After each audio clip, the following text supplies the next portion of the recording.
સવારના ઉઠે ને ત્યારથી એમ થઈ જાય કે આજે તો સુરત દાદાએ હું નક્કી કર્યું ખબર નથી પડતી. બોલો, આમ એમ થાય કે રોજ તો બફાતા હોય, તો મને એવું લાગે છે આમ તળી જ નાખવા છે ને.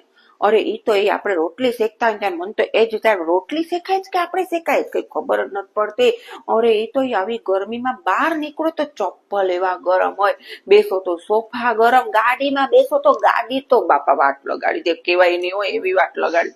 અને એ તો એ કાલે તો ખબર છે તમને, હું ડોક્ટરના દવાખાને ગઈ, માણસોને બોલાવા જેવા નથી, એટલી ગરમી ચડી ગઈ માણસોની અંદર. બોલો, મેં ત્યાં જઈને બેઠી હતી ને તો બાજુમાં એક બેન બેઠા હતા, મેં એને પૂછ્યું શું થયું તમને, મજા નથી? તો તમને ખબર બાપા હું તો બી ગઈ, મજા ન હોય તો જ આવ્યા હોય ને, અહીંયા કઈ એમને આવે કોઈ ડોક્ટર પાસે? ઓકે ઓકે, મને એમ કે તમે એમને કઈ પૂછવા આવ્યા છો? કેમ કે આ ડોક્ટર છે ને મારી તો ફ્રેન્ડ છે, એટલે હું તો ખાલી એમને મજા આવી છે મળવા. એટલે હમણાં છે ને આ ગરમીમાં વગર કારણ કોઈને વર્તાવતા નહીં હોય, નહીં તો ક્યારે તમારા મોઢા ઉપર આવી જાય ખબર નહીં પડે. એટલે શાંતિ રાખજો બાપા, શાંતિ રાખજો ને રોજના શરબત પીજો, વરિયાળીનું શરબત પીજો, પણ શાંતિ રાખજો. કોઈ કઈ પૂછે ને તો ઠંડક થી જવાબ દેજો બાપા.